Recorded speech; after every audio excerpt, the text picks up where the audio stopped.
दोस्तों, हर हर महादेव। शिव पुराण वायव्य संहिता उत्तराखंड अध्याय 24। शिव पूजन की विधि। उपमन्यु कहते हैं, यदुनंदन, विशुद्धि के लिए मूल मंत्र से गंध चंदन मिश्रित जल के द्वारा पूजा स्थान का प्रोक्षण करना चाहिए। इसके बाद वहां फूल बिखेरे, अस्त्र मंत्र फट का उच्चारण करके विघ्नों को भगाए। फिर कवच मंत्र घुम से पूजा स्थान को सब ओर से अवगुंठित करे। अस्त्र मंत्र का संपूर्ण दिशाओं में न्यास करके पूजा भूमि की कल्पना करे। वहां सब और कुश बिछा दे और प्रोक्षण आदि के द्वारा उस भूमि का प्रक्षालन करे। पूजा संबंधी समस्त पात्रों का शोधन करके द्रव्य शुद्धि करे। प्रोक्षणी पात्र, अर्घ्य पात्र, पाद्य पात्र और आचमनीय पात्र, इन चारों का प्रक्षालन, प्रोक्षण और वीक्षण करके इनमें शुभ जल डाले और जितने मिल सके उन सभी पवित्र द्रव्यों को उनमें डाले। पंचरत्न, चांदी, सोना, गंध, पुष्प, अक्षत आदि तथा फल, पल्लव और कुश, ये सब अनेक प्रकार के पुण्य द्रव्य हैं। स्नान और पीने के जल में विशेष रूप से सुगंध आदि एवं शीतल मनुग्य पुष्प आदि छोड़े। पाद्य पात्र में खश और चंदन छोड़ना चाहिए। आचमनीय पात्र में विशेषतः जायफल, कनकोल, कपूर, सहजन और तमाल का चूर्ण करके डालना चाहिए। इलायची सभी पात्रों में डालने की वस्तु है। कपूर, चंदन, कुशाग्र भाग, अक्षत, जौ, धान, तिल, घी, सरसों, फूल और भस्म, इन सबको अर्घ्य पात्र में छोड़ना चाहिए। कुश, फूल, जौ, धान, सहजन, तमाल और भस्म, इन सब का प्रोक्षणी पात्र में प्रक्षेपण करना चाहिए। सर्वत्र मंत्र न्यास करके कवच मंत्र से प्रत्येक पात्र को बाहर से आवेष्टित करे। तत्पश्चात अस्त्र मंत्र से उसकी रक्षा करके धेनु मुद्रा दिखाए। पूजा के सभी द्रव्यों का प्रोक्षणी पात्र के जल से मूल मंत्र द्वारा प्रोक्षण करके विधिवत शोधन करे। श्रेष्ठ साधक को चाहिए कि अधिक पात्रों के न मिलने पर सब कर्मों में एकमात्र प्रोक्षणी पात्र को ही संपादित करके रखे और उसी के जल से सामान्यतः अर्घ्य आदि दे। तत्पश्चात मंडप के दक्षिण द्वार भाग में भक्ष्य भोज्य आदि के क्रम से विधिपूर्वक विनायक देव की पूजा करके अंतःपुर के स्वामी साक्षात नंदी की भली भांति पूजा करे। उनकी अंकौंती सुवर्ण पर्वत के समान है। समस्त आभूषण उसकी शोभा बढ़ाते हैं। मस्तक पर बालचंद्र का मुकुट सुशोभित होता है। उनकी मूर्ति सौम्य है। वे 3 नेत्र और 4 भुजाओं से युक्त हैं। उनके एक हाथ में चमचमाता हुआ त्रिशूल, दूसरे में मृगी, तीसरे में टंक और चौथे में तीखा बेत है। उनके मुख की कांति चंद्रमंडल के समान उज्जवल है। मुख वानर के सदृश है। द्वार के उत्तर पार्श्व में उनकी पत्नी सुयशा है, जो मरुद्गणों की कन्या है। वे उत्तम व्रत का पालन करने वाली हैं और पार्वती जी के चरणों का श्रृंगार करने में लगी रहती हैं। उनका पूजन करके परमेश्वर शिव के भवन के भीतर प्रवेश करे और उन द्रव्यों से शिवलिंग का पूजन करके निर्माल्य को वहां से हटा ले। तदनंतर फूल धोकर शिवलिंग के मस्तक पर उसकी शुद्धि के लिए रखे। फिर हाथ में फूल ले यथाशक्ति मंत्र का जप करे। इससे मंत्र की शुद्धि होती है। ईशान कोण में चंडी की आराधना करके उन्हें पूर्वोक्त निर्माल्य अर्पित करे। तत्पश्चात इष्टदेव के लिए आसन की कल्पना करे। क्रमशः आधार आदि का ध्यान करे। कल्याणमयी आधार शक्ति भूतल पर विराजमान है और उनकी अंकौंती श्याम है। इस प्रकार उनके स्वरूप का चिंतन करे। उनके ऊपर फन उठाए सर्पाकार अनंत बैठे हैं, जिनकी अंकौंती उज्जवल है। वे 5 फनों से युक्त हैं और आकाश को चाटते हुए से जान पड़ते हैं। अनंत के ऊपर भद्रासन है, जिसके चारों पायों में सिंह की आकृति बनी हुई है। वे चारों पाए क्रमशः धर्म, ज्ञान, वैराग्य और ऐश्वर्य रूप हैं। धर्म नाम वाला पाया आग्नेय कोण में है और उसका रंग सफेद है। ज्ञान नामक पाया नैऋत्य कोण में है और उसका रंग लाल है। वैराग्य वायव्य कोण में है और उसका रंग पीला है तथा ऐश्वर्य ईशान कोण में है और उसका वर्ण श्याम है। अधर्म आदि उस आसन के पूर्वादि भागों में क्रमशः स्थित है, अर्थात अधर्म पूर्व में, अज्ञान दक्षिण में, अवैराग्य पश्चिम में और अनैश्वर्य उत्तर में है। इनके अंग राजावत मणि के समान है, ऐसी भावना करनी चाहिए। इस भद्रासन को ऊपर से आच्छादित करने वाला श्वेत निर्मल पद्मा में आसन है। अनिमा आदि 8 ऐश्वर्य गुण ही उस कमल के 8 दल हैं। वामदेव आदि रुद्र अपनी वामा आदि शक्तियों के साथ उस कमल के केसर हैं। वे मनोन्मनी आदि अंतः शक्तियां ही बीज हैं। अपर वैराग्य कर्णिका है। शिव स्वरूप ज्ञान नाल है। शिव धर्म कंद है। कर्णिका के ऊपर 3 मंडल चंद्र मंडल, सूर्य मंडल और वहन मंडल हैं और उन मंडलों के ऊपर आत्म तत्व, विद्या तत्व तथा शिव तत्व रूप त्रिविध आसन है। इन सब आसनों के ऊपर विचित्र बिछौनों से आच्छादित एक सुखद दिव्य आसन की कल्पना करें, जो शुद्ध विद्या से अत्यंत प्रकाशमान हो। आसन के अनंतर आवाहन, स्थापन, सनिरोधन, निरीक्षण एवं नमस्कार करें। इन सब की पृथक पृथक मुद्राएं बांध कर दिखाए। तारांकन। तारांकन दोनों हाथों की अंजलि बनाकर अनामिका अंगुली के मूल पर्व पर अंगूठे को लगा देना आवाहन मुद्रा है। इसी आवाहन मुद्रा को अधोमुख कर दिया जाए तो वह स्थापन मुद्रा हो जाती है। यदि मुट्ठी के भीतर अंगूठे को डाल दिया जाए और दोनों हाथों की मुट्ठी संयुक्त कर दी जाए तो वह सनिरोधन मुद्रा कही गई है। दोनों मुट्ठियों को उत्तान कर देने पर सम्मुखीकरण नामक मुद्रा होती है। इसी को यहाँ निरीक्षण नाम से कहा गया है। शरीर को दंड की भांति देवता के सामने डाल देना, मुख को नीचे की ओर रखना और दोनों हाथों को देवता की ओर फैला देना, साष्टांग प्रणाम की इस क्रिया को ही यहाँ नमस्कार मुद्रा कहा गया है। तदनंतर पाद्य, आचमन, अर्घ्य, स्नानीय, वस्त्र, यज्ञोपवीत, गंध, पुष्प, धूप, दीप, नैवेद्य और तांबूल देकर शिवा और शिव को शयन कराए अथवा उपर्युक्त रूप से आसन और मूर्ति की कल्पना करके मूल मंत्र एवं अन्य ईशानादि ब्रह्मंत्रों द्वारा सकलीकरण की क्रिया करके देवी पार्वती सहित परम कारण शिव का आवाहन करे। भगवान शिव की अंकौंती शुद्ध स्फटिक के समान उज्ज्वल है। वे निश्चल, अविनाशी, समस्त लोकों के परम कारण, सर्वलोक स्वरूप, सबके बाहर भीतर विद्यमान, सर्वव्यापी, अणु से अणु और महान से भी महान हैं।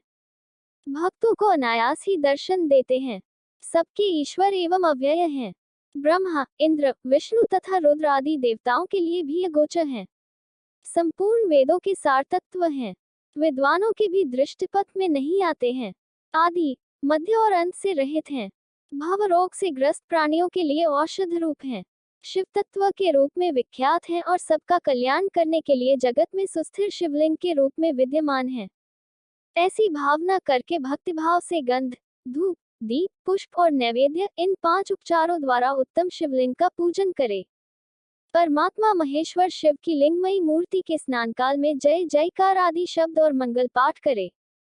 पंचगव्य, घी, दूध, दही, मधु और शर्करा के साथ फलमूल के सार तत्व से, तिल, सरसों, सत्तू के उपटन से, जौ आदि के उत्तम बीजों से, उड़द आदि के चूर्णों से तथा आटा आदि से आलेपन करके गर्म जल से शिवलिंग को नहलाए।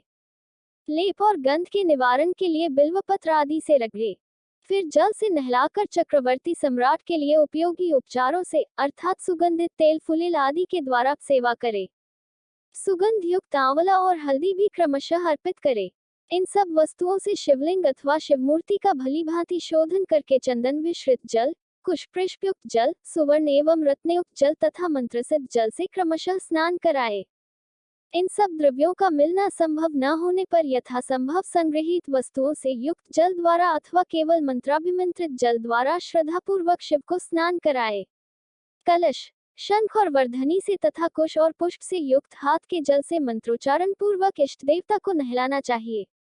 पवमान सूक्त, रुद्र सूक्त, नीरुद्र श्रेक, त्वरित मंत्र, लिंग सूक्त, आदि सूक्त अथवा शीर्ष, ऋग्वेद, सामवेद तथा शिव संबंधी ईशानादि पंचब्रह्मंत्र, शिव मंत्र तथा प्रणव से देव देवेश्वर शिव को स्नान कराए। जैसे महादेव जी को स्नान कराए, उसी तरह महादेवी पार्वती को भी स्नान आदि कराना चाहिए। उन दोनों में कोई अंतर नहीं है, क्योंकि वे दोनों सर्वथा समान हैं। पहले महादेव जी के उद्देश्य से स्नान आदि क्रिया करके फिर देवी के लिए उन्हीं देवाधिदेव के आदेश से सब कुछ करे। अर्धनारीश्वर की पूजा करनी हो तो उसमें पूर्वापर का विचार नहीं है, अतः उसमें महादेव और महादेवी की साथ साथ पूजा होती रहती है। शिवलिंग में या अन्यत्र मूर्ति आदि में अर्धनारीश्वर की भावना से सभी उपचारों का शिव और शिवा के लिए एक साथ ही उपयोग होता है। पवित्र सुगंधित जल से शिवलिंग का अभिषेक करके उसे वस्त्र से पोंछे। फिर नूतन वस्त्र एवं यज्ञोपवीत चढ़ावे। तत्पश्चात पाद्य, आचमन, अर्घ्य, गंध, पुष्प, आभूषण, धूप, दीप, नैवेद्य, पीने योग्य जल, मुख शुद्धि, पुनराचमन, मुखवास तथा संपूर्ण रत्नों से जटित सुंदर मुकुट, आभूषण, नाना प्रकार की पवित्र पुष्पमालाएं, छत्र, चंवर, व्यजन, ताड़ का पंखा और दर्पण देकर सब प्रकार की मंगलमयी वाद्य ध्वनियों के साथ इष्ट देव की नीराजना करे, आरती उतारे। उस समय गीत और नृत्य आदि के साथ जय जयकार भी होनी चाहिए। सोना, चांदी, तांबा अथवा मिट्टी के सुंदर पात्र में कमल आदि के शोभायमान फूल रखे। कमल के बीज तथा दही, अक्षत आदि भी डाल दे। त्रिशूल, शंख, 2 कमल, नंद्यावर्त नामक शंख विशेष, सूखी गोबर की आग, श्रीवत्स, स्वस्तिक, दर्पण, वज्र तथा अग्नि आदि से चिन्हित पात्र में 8 दीपक रखे। वे 8 दिशाओं में रहें और एक नवा दीपक मध्य भाग में रहे। इन नवों दीपकों में वामा आदि नव शक्तियों का पूजन करे। फिर कवच मंत्र से आच्छादन और अस्त्र मंत्र द्वारा सब ओर से संरक्षण करके धेनु मुद्रा दिखाकर दोनों हाथों से पात्र को ऊपर उठाए अथवा पात्र में क्रमशः 5 दीप रखे। 4 को चारों कोनों में और 1 को बीच में स्थापित करे। तत्पश्चात उस पात्र को उठाकर शिवलिंग या शिवमूर्ति आदि के ऊपर क्रमशः 3 बार प्रदक्षिण क्रम से घुमाए और मूल मंत्र का उच्चारण करता रहे। तदनंतर मस्तक पर अर्घ्य और सुगंधित भस्म चढ़ाए। फिर पुष्पांजलि देकर उपहार निवेदन करे। इसके बाद जल देकर आचमन कराए। फिर सुगंधित द्रव्यों से युक्त 5 तांबूल भेंट करे। तत्पश्चात प्रोक्षणीय पदार्थों का प्रोक्षण करके नृत्य और गीत का आयोजन करे। लिंग या मूर्ति आदि में शिव तथा पार्वती का चिंतन करते हुए यथाशक्ति शिव मंत्र का जप करे। जप के पश्चात प्रदक्षिणा, नमस्कार, स्तुति पाठ, आत्मसमर्पण तथा कार्य का विनयपूर्वक विज्ञापन करे। फिर अर्घ्य और पुष्पांजलि दे विधिवत मुद्रा बांधकर इष्ट देव से त्रुटियों के लिए क्षमा प्रार्थना करे। तत्पश्चात मूर्ति सहित देवता का विसर्जन करके अपने हृदय में उसका चिंतन करे। पाद्य से लेकर मुखवास पर्यंत पूजन करना चाहिए अथवा अर्घ्य आदि से पूजन आरंभ करना चाहिए या अधिक संकट की स्थिति में प्रेम पूर्वक केवल फूल मात्र चढ़ा देना चाहिए। प्रेम पूर्वक फूल मात्र चढ़ा देने से ही परम धर्म का संपादन हो जाता है। जब तक प्राण रहे शिव का पूजन किए बिना भोजन न करे। शिव पुराण वायव्य संहिता उत्तराखंड अध्याय 25। शिव पूजा की विशेष विधि तथा शिव भक्ति की महिमा। उपमन्यु कहते हैं, यदुनंदन, दीपदान के बाद और नैवेद्य निवेदन से पहले आवरण पूजा करनी चाहिए अथवा आरती का समय आने पर आवरण पूजा करे। वहां शिव या शिवा के प्रथम आवरण में ईशान से लेकर सद्योजात पर्यंत तथा हृदय से लेकर अस्त्र पर्यंत का पूजन करे। तारांकन ईशान, तत्पुरुष, अघोर, वामदेव और सद्योजात इन 5 मूर्तियों का तथा हृदय, सिर, शिखा, कवच, नेत्र और अस्त्र इन अंगों का पूजन करना चाहिए। ईशान में, पूर्व भाग में, दक्षिण में, उत्तर में, पश्चिम में, आग्नेय कोण में, ईशान कोण में, नैऋत्य कोण में, वायव्य कोण में, फिर ईशान कोण में। तत्पश्चात चारों दिशाओं में गर्भावरण अथवा मंत्र संघात की पूजा बताई गई है या हृदय से लेकर अस्त्र पर्यंत अंगों की पूजा करे।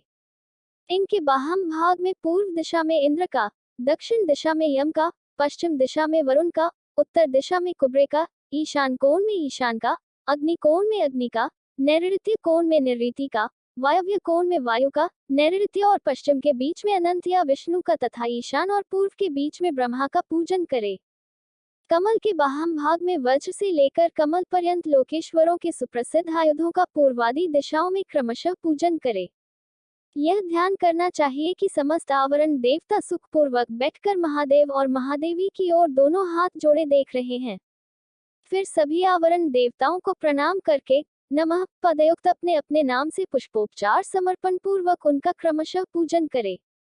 यथा इंद्राय नमः पुष्प समर्पयामि इत्यादि। इसी तरह गर्भावरण का भी अपने आवरण संबंधी मंत्र से यजन करे। योग, ध्यान, होम, जप, बाह्य अथवा आभ्यंतर में भी देवता का पूजन करना चाहिए। इसी तरह उनके लिए 6 प्रकार की हवि भी देनी चाहिए। किसी एक शुद्ध अन्न का बना हुआ, मूंग मिश्रित अन्न या मूंग की खिचड़ी, खीर, दधि मिश्रित अन्न, गुड़ का बना हुआ पकवान तथा मधु से तर किया हुआ भोज्य पदार्थ। इनमें से एक या अनेक हविष्य को नाना प्रकार के व्यंजनों से संयुक्त तथा गुड़ और खानर से संपन्न करके नैवेद्य के रूप में अर्पित करना चाहिए। साथ ही मक्खन और उत्तम दही परोसना चाहिए। पोहा आदि अनेक प्रकार के भक्ष्य पदार्थ और स्वादिष्ट फल देने चाहिए। लाल चंदन और पुष्पवासित अत्यंत शीतल जल अर्पित करना चाहिए। मुख शुद्धि के लिए मधुर इलायची के रस से युक्त सुपारी के टुकड़े, खैर आदि से युक्त सुनहरे रंग के पीले पान के पत्तों के बने हुए बीड़े, शिलाजीत का चूर्ण, सफेद चूना जो अधिक रूखा या दूषित न हो, कपूर, कनकोल, नूतन एवं सुंदर जायफल आदि अर्पित करने चाहिए। आलेपन के लिए चंदन का मूल काष्ठ अथवा उसका चूरा, कस्तूरी, कुमकुम, मृगमदात्मक रस होने चाहिए। फूल वे ही चढ़ाने चाहिए जो सुगंधित, पवित्र और सुंदर हों। गंध रहित, उत्कट गंध वाले, दूषित, बासी तथा स्वयं ही टूटकर गिरे हुए फूल शिव के पूजन में नहीं देने चाहिए। कोमल वस्त्र ही चढ़ाने चाहिए। भूषणों में विशेषतः यही अर्पित करने चाहिए जो सोने के बने हुए तथा विद्युन्मंडल के समान चमकीले हों। ये सब वस्तुएं कपूर, गुग्गुल, अगुरु और चंदन से भूषित तथा पुष्प समूह से सुवासित होनी चाहिए। चंदन, अगुरु, कपूर, सुगंधित काष्ठ तथा गुग्गुल के चूर्ण, घी और मधु से बना हुआ धूप उत्तम माना गया है। कपिला गाय के अत्यंत सुगंधित घी से प्रतिदिन जलाए गए कर्पूरयुक्त दीप श्रेष्ठ माने गए हैं। पंचगव्य, मीठा और कपिला गाय का दूध, दही एवं घी, ये सब भगवान शंकर के स्नान और पान के लिए अभीष्ट हैं। हाथी के दांत के बने हुए भद्रासन, जो सुवर्ण एवं रत्नों से जटित हैं, शिव के लिए श्रेष्ठ बताए गए हैं। उन आसनों पर विचित्र बिछावन, कोमल गद्दे और तकिए होने चाहिए। इनके सिवा और भी बहुत सी छोटी बड़ी सुंदर एवं सुखद शैयाएं होनी चाहिए। समुद्रगामिनी नदी एवं नद से लाया तथा कपड़े से छानकर रखा हुआ शीतल जल भगवान शंकर के स्नान और पान के लिए श्रेष्ठ कहा गया है। चंद्रमा के समान उज्ज्वल छत्र, जो मोतियों की लड़ियों से सुशोभित, नवरत्न जटित, दिव्य एवं सुवर्ण दंड से मनोहर हो, भगवान शिव की सेवा में अर्पित करने योग्य हैं। सुवर्णाभूषित 2 श्वेत चावर, जो रत्न में दंडों से शोभायमान तथा 2 राजहंसों के समान आकार वाले हों, शिव की सेवा में देने योग्य हैं। सुंदर एवं स्निग्ध दर्पण, जो दिव्य गंध से अनुलिप्त, सब ओर से रत्नों द्वारा आच्छादित तथा सुंदर हारों से विभूषित हो, भगवान शंकर को अर्पित करना चाहिए। उनके पूजन में हंस, कुंद एवं चंद्रमा के समान उज्ज्वल तथा गंभीर ध्वनि करने वाले शंख का उपयोग करना चाहिए, जिसके मुख और पृष्ठ आदि भागों में रत्न एवं सुवर्ण जड़े गए हों। शंख के सिवा नाना प्रकार की ध्वनि करने वाले सुंदर काहल वाद्य विशेष, जो सुवर्ण निर्मित तथा मोतियों से अलंकृत हों, बजाने चाहिए। इनके अतिरिक्त भेरी, मृदंग, मुरज, तिमिच और पटह आदि बाजे भी, जो समुद्र की गर्जना के समान ध्वनि करने वाले हों, यत्नपूर्वक जुटाकर रखने चाहिए। पूजा के सभी पात्र और भांड भी सुवर्ण के ही बनवाए। परमात्मा महेश्वर शिव का मंदिर राजमहल के समान बनवाना चाहिए, जो शिल्पशास्त्र में बताए हुए लक्षणों से युक्त हो। वह ऊंची चहारदीवारी से घिरा हो। उसका गोपुर इतना ऊंचा हो कि पर्वताकार दिखाई दे। वह अनेक प्रकार के रत्नों से आच्छादित हो। उसके दरवाजे के फाटक सोने के बने हुए हों। उस मंदिर के मंडप में तपाए हुए सोने तथा रत्नों के सैकड़ों खंभे लगे हों। चदोवे में मोतियों की लड़ियां लगी हुई हों। दरवाजे के फाटक में मूंगे जड़े गए हों। मंदिर का शिखर सोने के बने हुए दिव्य कलशाकार मुकुटों से अलंकृत एवं अस्त्रराज त्रिशूल से चिन्हित हो। न्यायोपार्जित द्रव्यों से भक्तिपूर्वक महादेव जी की पूजा करनी चाहिए। यदि कोई न्यायोपार्जित द्रव्य से भी भक्तिपूर्वक शिव जी की पूजा करता है तो उसे भी कोई पाप नहीं लगता, क्योंकि भगवान भाव के वशीभूत हैं। न्यायोपार्जित धन से भी यदि कोई बिना भक्ति के पूजन करता है तो उसे उसका फल नहीं मिलता, क्योंकि पूजा की सफलता में भक्ति ही कारण है। भक्ति से अपने वैभव के अनुसार भगवान शिव के उद्देश्य से जो कुछ किया जाए, वह थोड़ा हो या बहुत, करने वाला धनी हो या दरिद्र, दोनों का समान फल है। जिसके पास बहुत थोड़ा धन है, वह मानव भी भक्तिभाव से प्रेरित होकर भगवान शिव का पूजन कर सकता है, किंतु महान वैभवशाली भी यदि भक्तिहीन है तो उसे शिव का पूजन नहीं करना चाहिए। शिव के प्रति भक्तिहीन पुरुष यदि अपना सर्वस्व भी दे डाले तो उससे वह शिव आराधना के फल का भागी नहीं होता, क्योंकि आराधना में भक्ति ही कारण है। शिव के प्रति भक्ति को छोड़कर कोई अत्यंत उग्र तपस्याओं और संपूर्ण महायज्ञों से भी दिव्य शिवधाम में नहीं जा सकता। अतः श्री कृष्ण सर्वत्र परमेश्वर शिव के आराधन में भक्ति का ही महत्व है।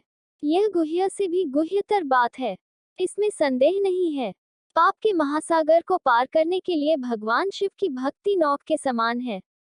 इसलिए जो भक्तिभाव से युक्त है, उसे रजोगुण और तमोगुण से क्या हानि हो सकती है।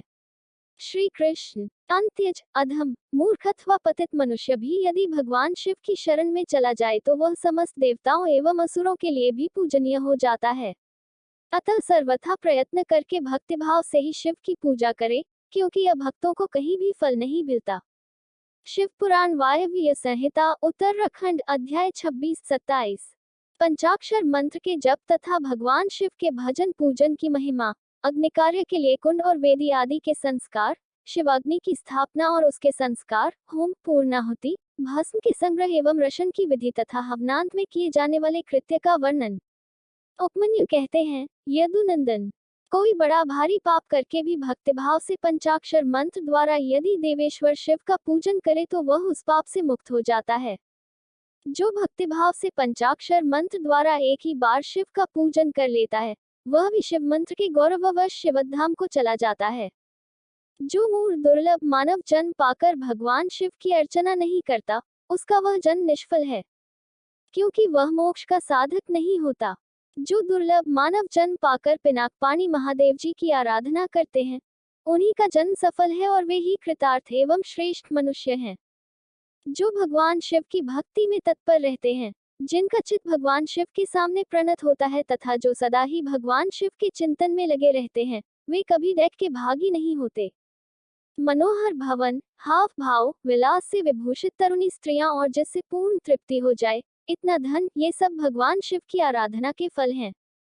जो देवलोक में महान भोग और राज्य चाहते हैं, वे सदा भगवान शिव के चरणारविंदों का चिंतन करते हैं। सौभाग्य, कांतिमान रूप, बल, त्याग, दयाभाव, शूरता और विश्व में विख्याति, ये सब बातें भगवान शिव की पूजा करने वाले लोगों को ही सुलभ होती हैं।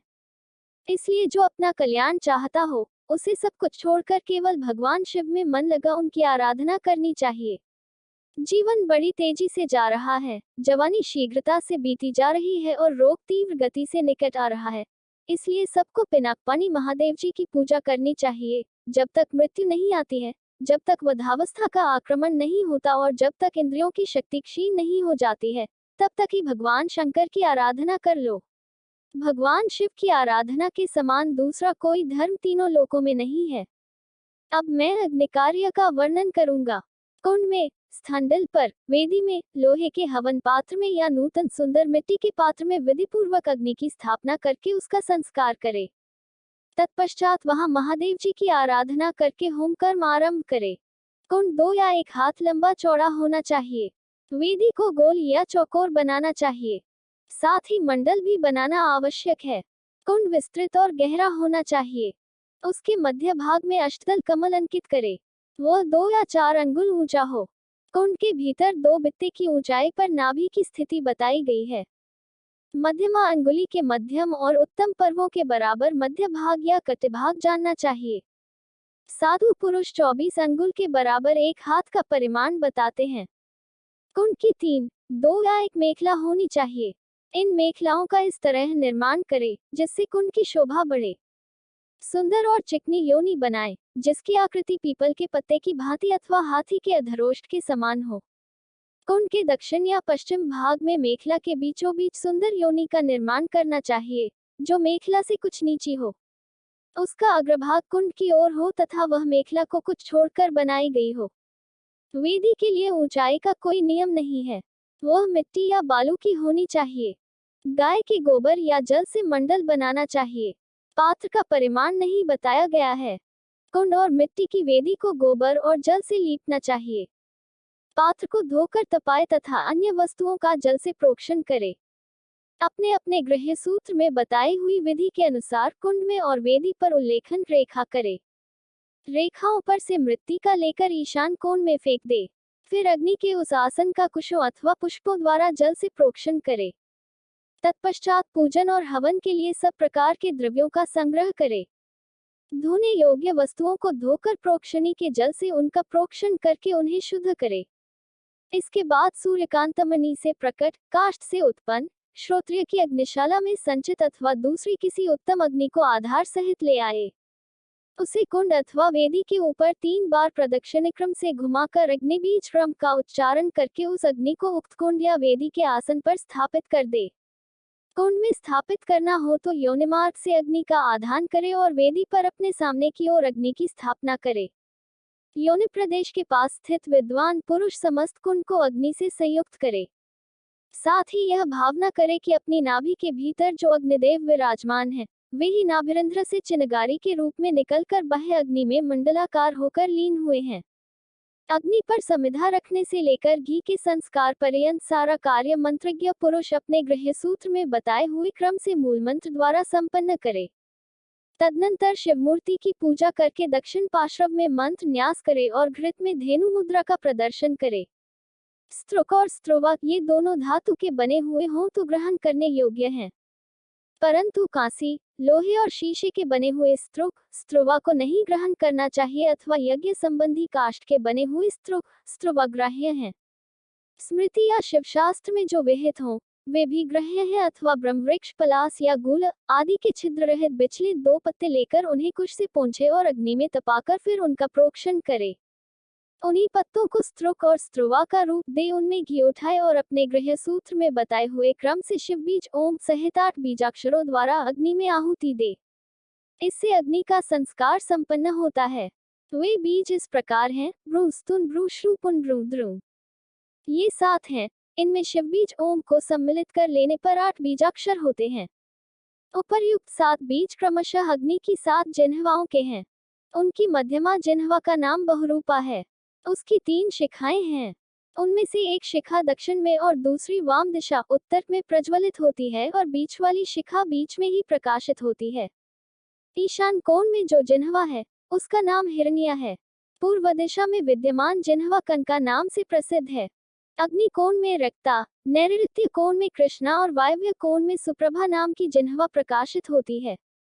इनके अतिरिक्त पश्चिम में जो जिह्वा प्रज्वलित होती है उसका नाम मरुत है। इन सब की प्रभा अपने अपने नाम के अनुरूप है। अपने अपने बीज के अनंतर क्रमशः इनका नाम लेना चाहिए और नाम के अंत में स्वाहा का प्रयोग करना चाहिए। इस तरह जो जिह्वा मंत्र बनते हैं उनके द्वारा क्रमशः प्रत्येक जिह्वा के लिए एक एक घी की आहुति दे, परंतु मध्यमा की 3 जिह्वाओं के लिए 3 आहुतियां दे। कुंड के मध्य भाग में रम वहने स्वाहा बोलकर 3 आहुतियां दे। ये आहुतियां घी अथवा समिधा से देनी चाहिए। आहुति देने के पश्चात अग्नि में जल का सेचन करे। ऐसा करने पर वह अग्नि भगवान शिव की हो जाती है। फिर उसमें शिव के आसन का चिंतन करे और वहां अर्धनारीश्वर भगवान शिव का आवाहन करके पूजन करे। पाद्य अर्घ्य आदि से लेकर दीपदान पर्यंत पूजन करके अग्नि का जल से प्रोक्षण करे। तत्पश्चात समिधाओं की आहुति दे। वे समिधाएं पलास की या गुल आदि दूसरे यज्ञीय वृक्ष की होनी चाहिए। उनकी लंबाई 12 अंगुल की हो। समिधाएं टेढ़ी न हो, स्वतः सूखी हुई भी न हो।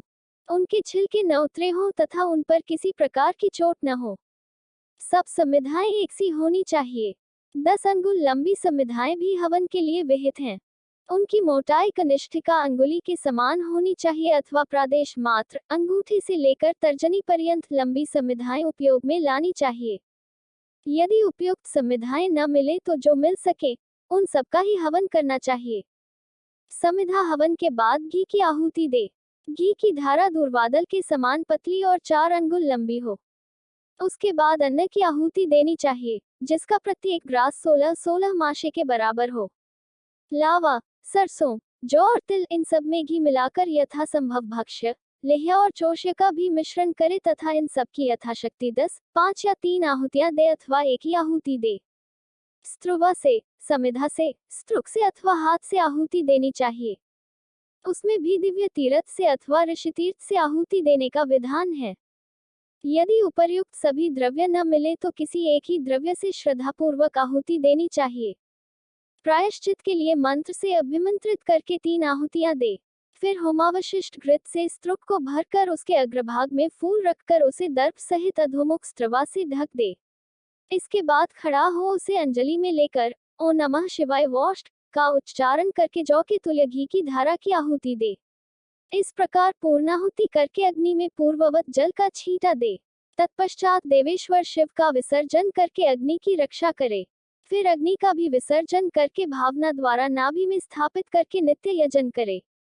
अथवा शिव शास्त्र में बताई हुई पद्धति के अनुसार वागीश्वरी के गर्भ से प्रकट हुए अग्निदेव को लाकर विधिवत संस्कार करके उनका पूजन करे। फिर समिधा का आधान करके सब ओर से परिधियों का निर्माण करे। इसके बाद वहां 2 पात्र रखकर शिव का यजन करके प्रोक्षणी पात्र का शोधन करे। उस पात्र के जल से पूर्वोक्त वस्तुओं का प्रोक्षण करके जल से भरे हुए प्रणीता पात्र को ईशान कोण में रखे। घी के संस्कार तक का सारा कार्य करके स्त्रुक और स्त्रुवा का संशोधन करे। तदनंतर पिता शिव द्वारा माता वागीश्वरी का गर्भाधान पुंसवन और सीमंटोन्नन संस्कार करके प्रत्येक संस्कार के निमित्त पृथक पृथक आहुति दे और गर्भ से अग्नि के उत्पन्न होने की भावना करे। उनके 3 पैर, 7 हाथ, 4 सींग और 2 मस्तक हैं। मधु के समान पिंगल वर्ण वाले 3 नेत्र हैं। सिर पर जटाजूट और चंद्रमा का मुकुट है। उनकी अंकौंती लाल है। लाल रंग के ही वस्त्र, चंदन, माला और आभूषण उनकी शोभा बढ़ाते हैं। सब लक्षणों से संपन्न, यज्ञोपवीतधारी तथा त्रिगुण मेखला से युक्त हैं। उनके दाएं हाथों में शक्ति है, स्त्रुक और स्त्रुवा है तथा बाएं हाथों में तोमर, ताड़ का पंखा और घी से भरा हुआ पात्र है। इस आकृति में उत्पन्न हुए अग्निदेव का ध्यान करके उनका जातकर्म संस्कार करे। तत्पश्चात नालच छेदन करके सूतक की शुद्धि करे। फिर आहुति देकर उस शिव संबंधी अग्नि का रुचि नाम रखे। इसके बाद माता पिता का विसर्जन करके चूडाकर्म और उपनयन आदि से लेकर आप्तोर्याम पर्यंत संस्कार करे। तारांकन, घृतधारा आदि का होम करके स्विष्टकृत होम करे। इसके बाद रम बीज का उच्चारण करके अग्नि पर जल का छींटा डाले। फिर ब्रह्मा, विष्णु, शिव, ईश, लोकेश्वर गण और उनके अस्त्रों का सब और क्रमशः पूजन करके धूप दीप आदि की सिद्धि के लिए अग्नि को अलग निकालकर कर्मविधि का ज्ञाता पुरुष पुनः घृतयुक्त पूर्वोक्त होम द्रव्य तैयार करके अग्नि में आसन की कल्पना भावना करे और उस पर पूर्ववत महादेव और महादेवी का आवाहन पूजन करके पूर्णाहुति पर्यंत सब कार्य संपन्न करे। तारांकन उपनयन से आप्तोर्याम पर्यंत संस्कारों की नामावली इस प्रकार है। उपनयन, व्रतबंध, समावर्तन, विवाह, उपाकर्म, उत्सर्जन, 7 पाक यज्ञ, प्रहुत, आहुत, शूलगव, बलिहरण, प्रत्यवरोहण, अष्टकाहोम, 7 हविर्यज्ञ, संस्था, अग्न्याधान, अग्निहोत्र, दर्श, पूर्णमास, चातुर्मास्य, आग्रयनेष्टि, निरूप, शुबंध, सौत्रामणि, 7 सोमयज्ञ, संस्था, अग्निष्टोम, अत्यग्निष्टोम, उक्थ्य, षोडशी, वाजपेय, अतितात्र, आप्तोर्याम। अथवा अपने आश्रम के लिए शास्त्र विहित अग्निहोत्र कर्म करके उसे भगवान शिव को समर्पित करे। शिवाश्रमी पुरुष इन सब बातों को समझकर होम कर्म करे। इसके लिए दूसरी कोई विधि नहीं है। शिवाग्नि का भस्म संग्रहणीय है। अग्निहोत्र कर्म का भस्म भी संग्रह करने के योग्य है। वैवाहिक अग्नि का भस्म भी जो परिपक्व, पवित्र एवं सुगंधित हो, संग्रह करके रखना चाहिए। कपिला गाय का वह गोबर जो गिरते समय आकाश में ही दोनों हाथों पर रोक लिया गया हो, उत्तम माना गया है। वह यदि अधिक गीला व अधिक कड़ा न हो, दुर्गंध युक्त और सूखा हुआ न हो तो अच्छा माना गया है। यदि वह पृथ्वी पर गिर गया हो तो उसमें से ऊपर और नीचे के हिस्से को त्याग कर बीच का भाग ले ले। उस गोबर का पिंड बनाकर उसे शिवाग्नि आदि में मूल मंत्र के उच्चारण पूर्वक छोड़ दे। जब वह पक जाए तब उसे निकाल ले। उसमें जितना अधप का हो उसको और जो भाग बहुत अधिक पक गया हो उसको भी त्याग कर श्वेत भस्म ले ले और उसे घोटकर चूर्ण बना दे। इसके बाद उसे भस्म रखने के पात्र में रख दे। भस्म पात्र धातु का, लकड़ी का, मिट्टी का, पत्थर का अथवा और किसी वस्तु का बनवा ले। वह देखने में सुंदर होना चाहिए। उसमें रखे हुए भस्म को धन की भांति किसी शुभ, शुद्ध एवं समतल स्थान में रखे। किसी अयोग्य या अपवित्र के हाथ में भस्म न दे। नीचे अपवित्र स्थान में भी न डाले। नीचे के अंगों से उसका स्पर्श न करे। भस्म की न तो उपेक्षा करे और न उसे लांघे ही। शास्त्रोक्त समय पर उस पात्र से भस्म लेकर मंत्रोच्चारण पूर्वक अपने ललाट आदि में लगाए। दूसरे समय में उसका उपयोग न करे और न अयोग्य व्यक्तियों के हाथ में उसे दे। भगवान शिव का विसर्जन न हुआ हो तभी भस्म संग्रह कर ले, क्योंकि विसर्जन के बाद उस पर चंड का अधिकार हो जाता है। जब अग्नि कार्य संपन्न कर लिया जाए तब शिव शास्त्रोक्त मार्ग से अथवा अपने गृह सूत्र में बताई हुई विधि से बलिकर्म करे। तदनंतर अच्छी तरह लिपे पुते मंडल में विद्यासन को बिछाकर विद्याकोश की स्थापना करके क्रमशः पुष्प आदि के द्वारा यजन करे। विद्या के सामने गुरु का भी मंडल बनाकर वहां श्रेष्ठ आसन रखे और उस पर पुष्प आदि के द्वारा गुरु की पूजा करे। तदनंतर पूजनीय पुरुषों की पूजा करे और भूखों को भोजन कराए। इसके बाद स्वयं सुखपूर्वक शुद्ध अन्न भोजन करे। वो अन्न तत्काल भगवान शिव को निवेदित किया गया हो अथवा उनका प्रसाद हो, उसे आत्मशुद्धि के लिए श्रद्धापूर्वक भोजन करे। जो अन्न चंड को समर्पित हो उसे लोभवश ग्रहण न करे। गंध और पुष्पमाला आदि जो अन्य वस्तुएं हैं उनके लिए भी यह विधि समान ही है, अर्थात चंड का भाग होने पर उन्हें ग्रहण नहीं करना चाहिए। वहां विद्वान पुरुष मैं ही शिव हूँ ऐसी बुद्धि न करे। भोजन और आचमन करके शिव का मन ही मन चिंतन करते हुए मूल मंत्र का उच्चारण करें। शेष समय शिवशास्त्र की कथा के श्रवण आदि योग्य कार्यों में बिताए। रात का प्रथम प्रहर बीत जाने पर मनोहर पूजा करके शिव और शिवा के लिए एक परम सुंदर शैया प्रस्तुत करे।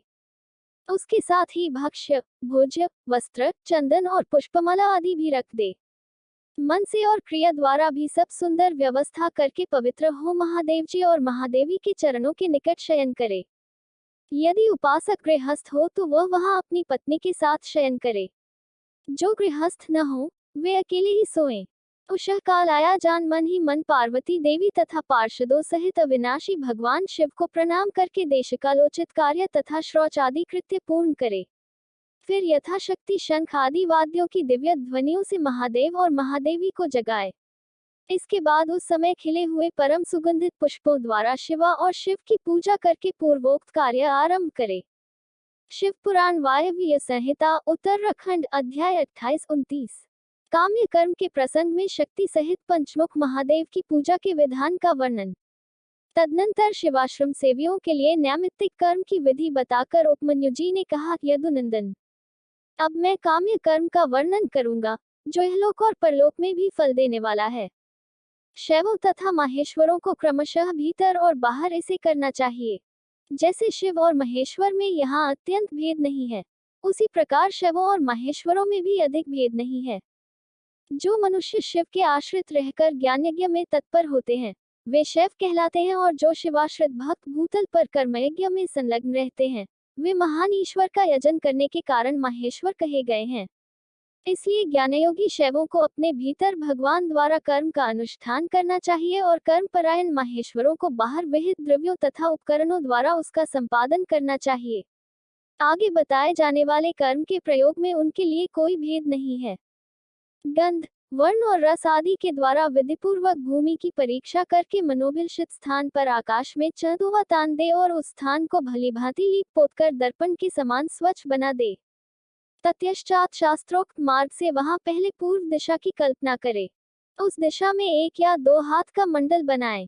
उस मंडल में सुंदर अष्टदल कमल अंकित करे। कमल में कर्णिका भी होनी चाहिए। यथासंभव संचित रत्न और सुवर्ण आदि के चूर्ण से उसका निर्माण करे। वह अत्यंत शोभायमान और 5 आवरणों से युक्त हो। कमल के 8 दलों में पूर्वादि क्रम से अनिमा आदि 8 सिद्धियों की कल्पना करे तथा उनके केसरों में शक्ति सहित वामदेव आदि 8 रुद्रों को पूर्वादि दल के क्रम से स्थापित करे। कमल की कर्णिका में वैराग्य को स्थान दे और बीजों में नवशक्तियों की स्थापना करे। कमल के कंद में शिव संबंधी धर्म और नाल में शिव संबंधी ज्ञान की भावना करे। कर्णिका के ऊपर अग्निमंडल, सूर्यमंडल और चंद्रमंडल की भावना करे। इन मंडलों के ऊपर शिव तत्व, विद्या तत्व और आत्म तत्व का चिंतन करे। संपूर्ण कमलासन के ऊपर सुखपूर्वक विराजमान और नाना प्रकार के विचित्र पुष्पों से अलंकृत 5 आवरणों सहित भगवान शिव का माता पार्वती के साथ पूजन करे। उनकी अंकौंती शुद्ध स्फटिकमणि के समान उज्जवल है। वे सतत प्रसन्न रहते हैं। उनकी प्रभा शीतल है। मस्तक पर विद्युन्मंडल के समान चमकीली जटारूप मुकुट उनकी शोभा बढ़ाता है। वे व्याघ्रचर्म धारण किए हुए हैं। उनके मुखारविंद पर कुछ कुछ मंद मुस्कान की छटा छा रही है। उनके हाथ की हथेलियां और पैरों के तलवे लाल कमल के समान अरुण प्रभा से उद्भासित हैं। वे भगवान शिव समस्त शुभ लक्षणों से संपन्न और सब प्रकार के आभूषणों से विभूषित हैं। उनके हाथों में उत्तमोत्तम दिव्य आयुध शोभा पा रहे हैं और अंगों में दिव्य चंदन का लेप लगा हुआ है। उनके 5 मुख और 10 भुजाएं हैं। अर्धचंद्र उनकी शिखा के मणि हैं। उनका पूर्ववर्ती मुख प्रातःकाल के सूर्य की भांति अरुण प्रभा से उद्भासित एवं सौम्य है। उसमें 3 नेत्र रूपी कमल खिले हुए हैं तथा सिर पर बालचंद्रमा का मुकुट शोभा पाता है। दक्षिण मुख नील जलधर के समान श्याम प्रभा से भासित होता है। उसकी भौहें टेढ़ी हैं। वह देखने में भयानक है। उसमें गोलाकार लाल लाल आंखें दृष्टिगोचर होती हैं। दाढ़ों के कारण वह मुख विकराल जान पड़ता है। उसका पराभव करना किसी के लिए भी कठिन है। उसके अधर पल्लव फड़कते रहते हैं। उत्तरवर्ती मुख मूंगे की भांति लाल है। काले काले केशपाश उसकी शोभा बढ़ाते हैं।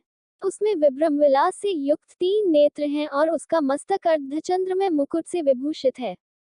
भगवान शिव का पश्चिम मुख पूर्ण चंद्रमा के समान उज्ज्वल तथा 3 नेत्रों से प्रकाशमान है। उसका मस्तक चंद्रलेखा की शोभा धारण करता है। वह मुख देखने में सौम्य है और मंद मुस्कान की शोभा से उपासकों के मन को मोह लेता है। उनका 5वां मुख स्फटिकमणि के समान निर्मल, चंद्रलेखा से समुज्ज्वल, अत्यंत सौम्य तथा 3 प्रफुल्ल नेत्र कमलों से प्रकाशमान है। भगवान शिव अपने दाहिने हाथों में शूल, परशु, वज्र, खड्ग और अग्नि धारण करके उन सब की प्रभा से प्रकाशित होते हैं तथा बाएं हाथों में नाग, बाण, घंटा, पाश तथा अंकुश उनकी शोभा बढ़ाते हैं। पैरों से लेकर घुटनों तक का भाग निवृत्ति कला से संबद्ध है। उससे ऊपर नाभि तक का भाग प्रतिष्ठा कला से, कंठ तक का भाग विद्या कला से, ललाट तक का भाग शांति कला से और उसके ऊपर का भाग शांतितीता कला से संयुक्त है। इस प्रकार वे पंचाध्व व्यापी तथा साक्षात पंचकला में शरीरधारी हैं। ईशान मंत्र उनका मुकुट है। तत्पुरुष मंत्र उन पुरातन देव का मुख है। अघोर मंत्र हृदय है। वामदेव मंत्र उन महेश्वर का गुह्य भाग है और सद्योजात मंत्र उनका युगल चरण है। उनकी मूर्ति 38 कलामयी है। परमेश्वर शिव का विग्रह मातृका, वर्णमालामय, पंचब्रह्म, ईशान, सर्वविद्यानाम इत्यादि 5 मंत्रमय, प्रणवमय तथा हंसशक्ति से संपन्न है। इच्छा शक्ति उनके अंत में आरूढ़ है। ज्ञान शक्ति दक्षिण भाग में है तथा क्रिया शक्ति वाम भाग में विराजमान है। वे त्रितत्व में हैं, अर्थात आत्म तत्व, विद्या तत्व और शिव तत्व उनके स्वरूप हैं।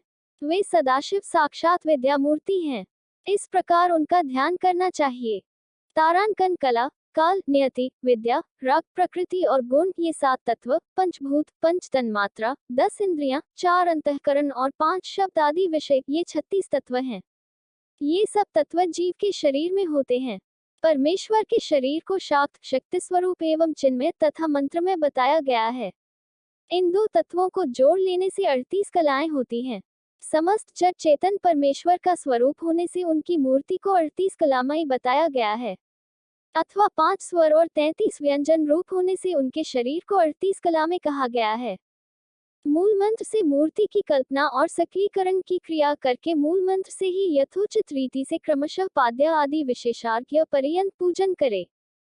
फिर पराशक्ति के साथ साक्षात मूर्तिमान शिव का पूर्वोक्त मूर्ति में आवाहन करके सत्सद व्यक्ति रहित परमेश्वर महादेव का गंधादि पंचोपचारों से पूजन करे। 5 ब्रह्म मंत्रों से, 6 अंग मंत्रों से, मातृका मंत्र से, प्रणव से, शक्तियुक्त शिव मंत्र से, शांत तथा अन्य वेद मंत्रों से अथवा केवल शिव मंत्र से उन परम देव का पूजन करे। पाद्य से लेकर मुख शुद्धि पर्यंत पूजन संपन्न करके दृष्ट देव का विसर्जन किए बिना ही क्रमशः 5 आवरणों की पूजा आरंभ करे। शिव पुराण वायव्य संहिता उत्तराखंड अध्याय 30। आवरण पूजा की विस्तृत विधि तथा उक्त विधि से पूजन की महिमा का वर्णन। उपमन्यु कहते हैं, यदुनंदन, पहले शिवा और शिव के दाएं और बाएं भाग में क्रमशः गणेश और कार्तिकेय का गंध आदि 5 उपचारों द्वारा पूजन करे। फिर इन सबके चारों ओर ईशान से लेकर सद्योजात पर्यंत 5 ब्रह्म मूर्तियों का शक्ति सहित क्रमशः पूजन करे। यह प्रथम आवरण में किया जाने वाला पूजन है।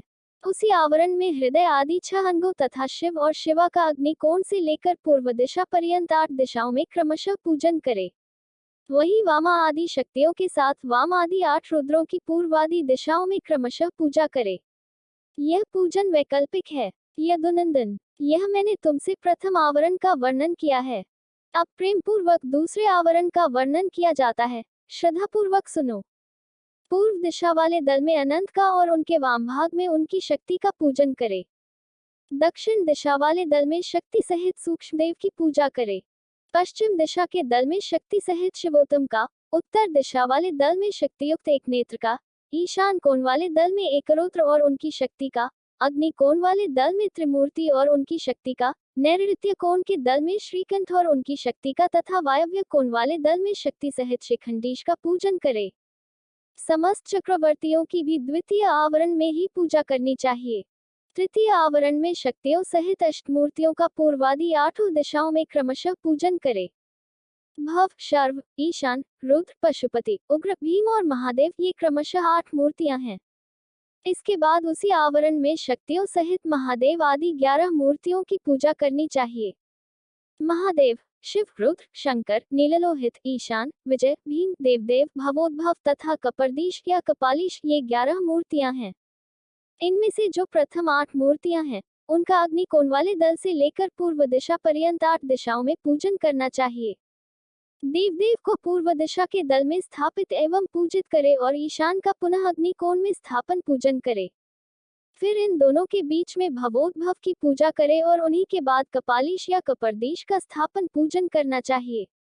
उस तृतीय आवरण में फिर वृषभराज का पूर्व में, नंदी का दक्षिण में, महाकाल का उत्तर में, शास्ता का अग्निकोण के दल में, मातृकाओं का दक्षिण दिशा के दल में, गणेश जी का नैऋत्य कोण के दल में, कार्तिकेय का पश्चिम दल में, ज्येष्ठा का वायव्य कोण के दल में, गौरी का उत्तर दल में, चांद का ईशान कोण में तथा शास्ता एवं नंदीश्वर के बीच में मुनीन्द्र वृषभ का यजन करे। महाकाल के उत्तर भाग में पिंगल का, शास्ता और मातृकाओं के बीच में भृंगीश्वर का, मातृकाओं तथा गणेश जी के बीच में वीरभद्र का, स्कंद और गणेश जी के बीच में सरस्वती देवी का, ज्येष्ठा और कार्तिकेय के बीच में शिव चरणों की अर्चना करने वाली श्रीदेवी का, ज्येष्ठा और गणांबा गौरी के बीच में महामोटी की पूजा करे। गणांबा और चंड के बीच में दुर्गा देवी की पूजा करे। इसी आवरण में पुनः शिव के अनुचर वर्ग की पूजा करे। इस अनुचर वर्ग में रुद्रगण, प्रमथगण और भूतगण आते हैं। इन सब के विविध रूप हैं और ये सब के सब अपनी शक्तियों के साथ हैं। इनके बाद एकाग्रचित हो शिवा के सखी वर्ग का भी ध्यान एवं पूजन करना चाहिए। इस प्रकार तृतीय आवरण के देवताओं का विस्तार पूर्वक पूजन हो जाने पर उसके बाह्य भाग में चतुर्थ आवरण का चिंतन एवं पूजन करे। पूर्व दल में सूर्य का, दक्षिण दल में चतुर्मुख ब्रह्मा का, पश्चिम दल में रुद्र का और उत्तर दिशा के दल में भगवान विष्णु का पूजन करे। इन चारों देवताओं के भी पृथक पृथक आवरण हैं। इनके प्रथम आवरण में 6 अंगों तथा दीप्ता आदि शक्तियों की पूजा करनी चाहिए। दीप्ता, सूक्ष्मा, जया, भद्रा, विभूति, विमला, अमोघा और विद्युता इनकी क्रमशः पूर्व आदि 8 दिशाओं में स्थिति है। द्वितीय आवरण में पूर्व से लेकर उत्तर तक क्रमशः 4 मूर्तियों की और उनके बाद उनकी शक्तियों की पूजा करे। आदित्य, भास्कर, भानु और रवि ये 4 मूर्तियां क्रमशः पूर्वादि चारों दिशाओं में पूजनीय हैं। तत्पश्चात अर्क, ब्रह्मा, रुद्र तथा विष्णु ये 4 मूर्तियां भी पूर्वादि दिशाओं में पूजनीय हैं। पूर्व दिशा में विस्तरा, दक्षिण दिशा में सुत्रा, पश्चिम दिशा में बोधिनी और उत्तर दिशा में आप्यायनी की पूजा करें। ईशान कोण में उषा की, अग्नि कोण में प्रभा की, नैऋत्य कोण में प्राज्ञा की और वायव्य कोण में संध्या की पूजा करें। इस तरह द्वितीय आवरण में इन सब की स्थापना करके विधिवत पूजा करनी चाहिए। तृतीय आवरण में सोम, मंगल, बुद्धिमानों में श्रेष्ठ बुध, विशाल बुद्धि बृहस्पति, तेजोनिधि शुक्र, शनैश्चर तथा धूम्रवर्ण वाले भयंकर राहु केतु का पूर्वादि दिशाओं में पूजन करे अथवा द्वितीय आवरण में 12 आदित्यों की पूजा करनी चाहिए और तृतीय आवरण में 12 राशियों की। उसके बाह्य भाग में 7 गणों की सब और पूजा करनी चाहिए। ऋषियों, देवताओं, गंधर्वों, नागों, अप्सराओं, ब्राह्मणियों, यक्षों, यातुधानों, 7 छंदों में अश्वों तथा वालखिलियों का पूजन करे। इस तरह तृतीय आवरण में सूर्यदेव का पूजन करने के पश्चात 3 आवरणों सहित ब्रह्मा जी का पूजन करे। पूर्व दिशा में हिरण्यगर्भ का, दक्षिण में विराट का, पश्चिम दिशा में काल का और उत्तर दिशा में पुरुष का पूजन करे। हिरण्यगर्भ नामक जो पहले ब्रह्मा हैं, उनकी अंकौंती कमल के समान है। काल जन्म से ही अंजन के समान काले हैं और पुरुष स्फटिकमणि के समान निर्मल हैं। त्रिगुण, राजस, तामस तथा सात्विक ये चारों भी पूर्वादि दिशा के क्रम से प्रथम आवरण में ही स्थित हैं।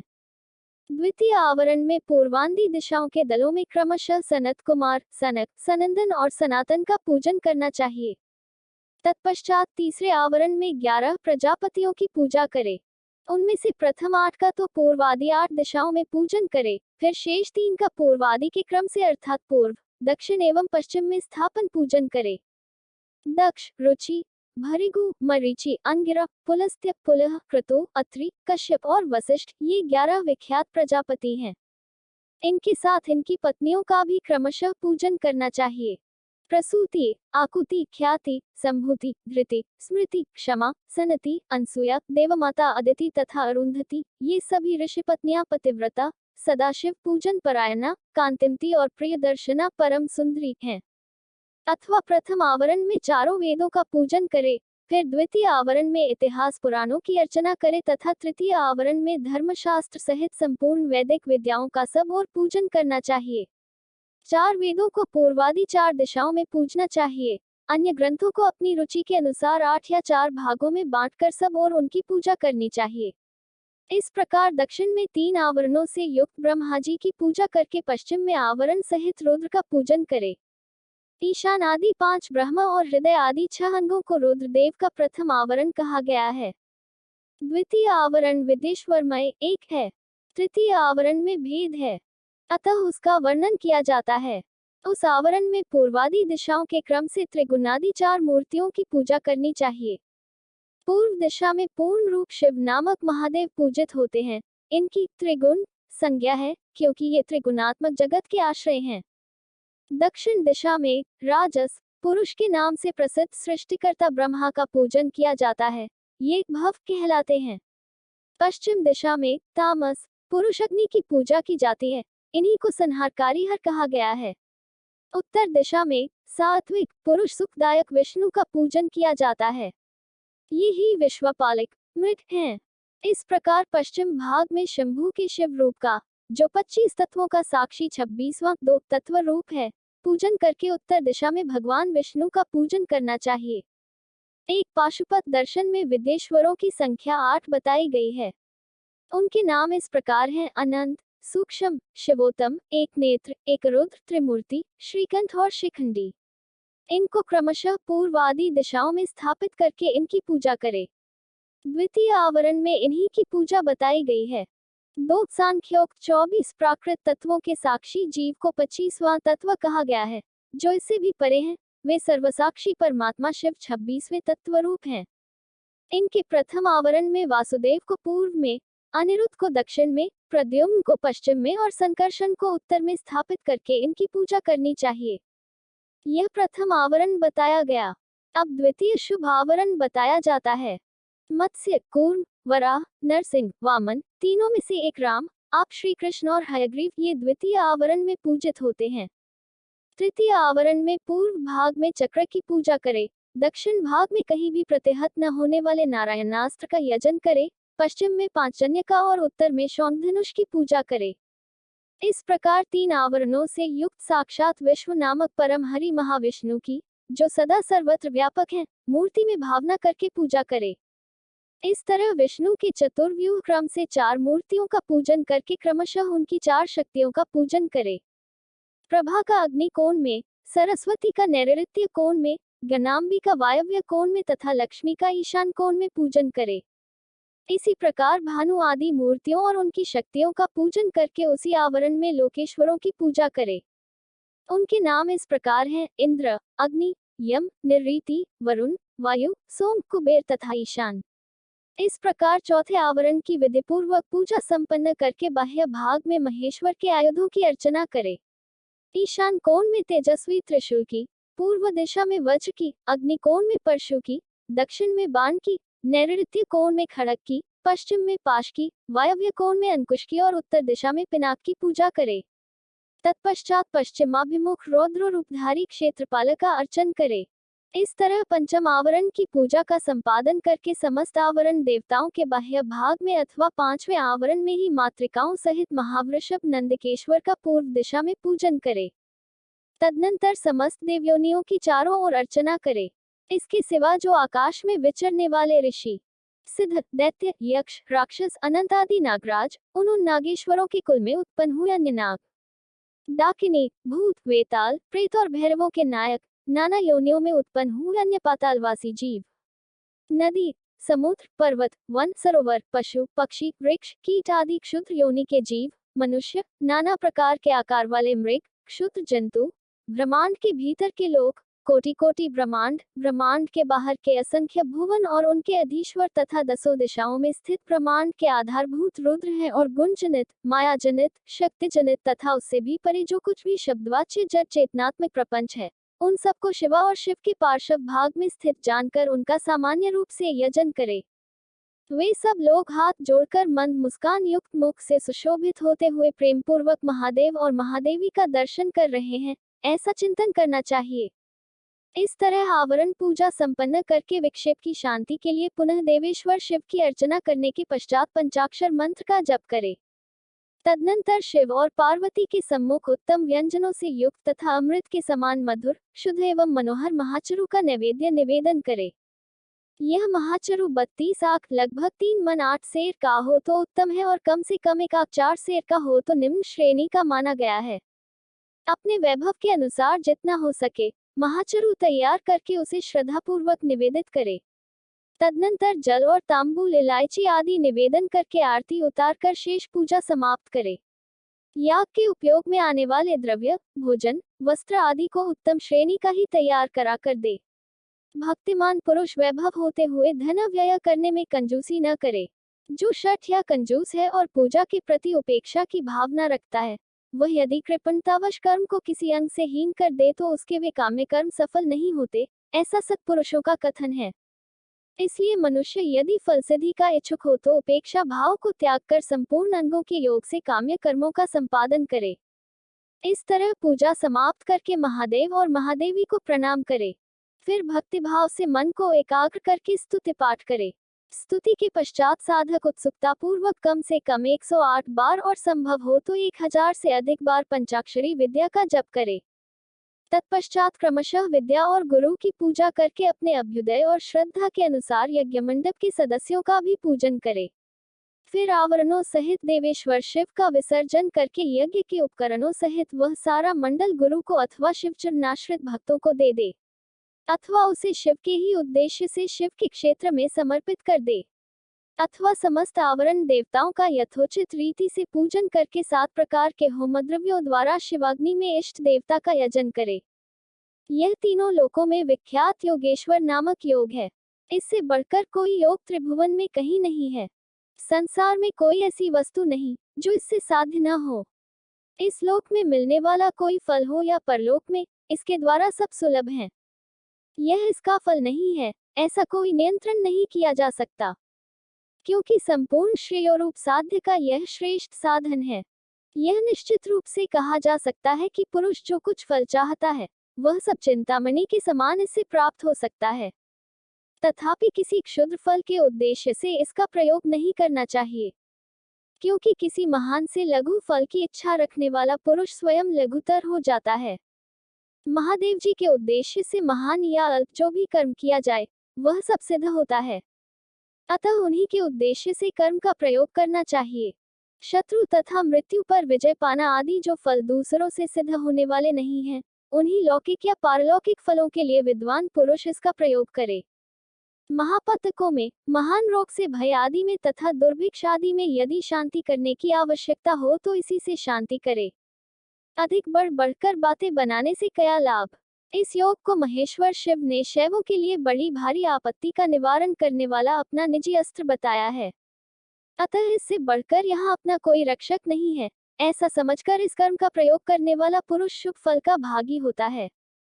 जो प्रतिदिन पवित्र एवं एकाग्रचित होकर स्तोत्र मात्र का पाठ करता है वह भी अभीष्ट प्रयोजन का अष्टमांश फल पा लेता है। जो अर्थ का अनुसंधान करते हुए पूर्णिमा, अष्टमी अथवा चतुर्दशी को उपवास पूर्वक स्तोत्र का पाठ करता है उसे आधा अभीष्ट फल प्राप्त हो जाता है। जो अर्थ का अनुसंधान करते हुए लगातार 1 मास तक स्तोत्र का पाठ करता है और पूर्णिमा, अष्टमी एवं चतुर्दशी को व्रत रखता है वह संपूर्ण अभीष्ट फल का भागी होता है। शिव पुराण वायव्य संहिता उत्तराखंड अध्याय 32। एक फल देने वाले कर्मों और उनकी विधि का वर्णन। शिव पूजन की विधि, शांति पुष्टि आदि विविध काम्य कर्मों में विभिन्न हवनीय पदार्थों के उपयोग का विधान। उपमन्यु कहते हैं, श्री कृष्ण, यह मैंने तुमसे इहलोक और परलोक में सिद्धि प्रदान करने वाला क्रम बताया है, जो उत्तम तो है ही, इसमें क्रिया, जप, तप और ध्यान का समुच्चय भी है। अब मैं शिव भक्तों के लिए यही फल देने वाले पूजन, होम, जप, ध्यान, तप और दानमय महान कर्म का वर्णन करता हूँ। मंत्रार्थ के श्रेष्ठ ज्ञाता को चाहिए कि वह पहले मंत्र को सिद्ध करे, अन्यथा इष्ट सिद्धिकारक कर्म भी फलद नहीं होता। मंत्र सिद्ध कर लेने पर भी जिस कर्म का फल किसी प्रबल अदृष्ट के कारण प्रतिबद्ध हो, उसे विद्वान पुरुष सहसा न करे। उस प्रतिबंधक का यहाँ निवारण किया जा सकता है। कर्म करने के पहले ही शकुन आदि करके उसकी परीक्षा कर ले और प्रतिबंधक का पता लगने पर उसे दूर करने का प्रयत्न करे।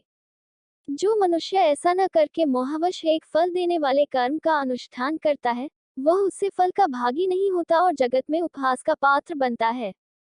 जिस पुरुष को विश्वास न हो, वह एक फल देने वाले कर्म का अनुष्ठान कभी न करे, क्योंकि उसके मन में श्रद्धा नहीं रहती और श्रद्धाहीन पुरुष को उस कर्म का फल नहीं मिलता। कि यह कर्म निष्फल हो जाए तो भी उसमें देवता का कोई अपराध नहीं है, क्योंकि शास्त्रोक्त विधि से ठीक ठीक कर्म करने वाले पुरुषों को यही फल की प्राप्ति देखी जाती है। जिसने मंत्र को सिद्ध कर लिया है, प्रतिबंधक को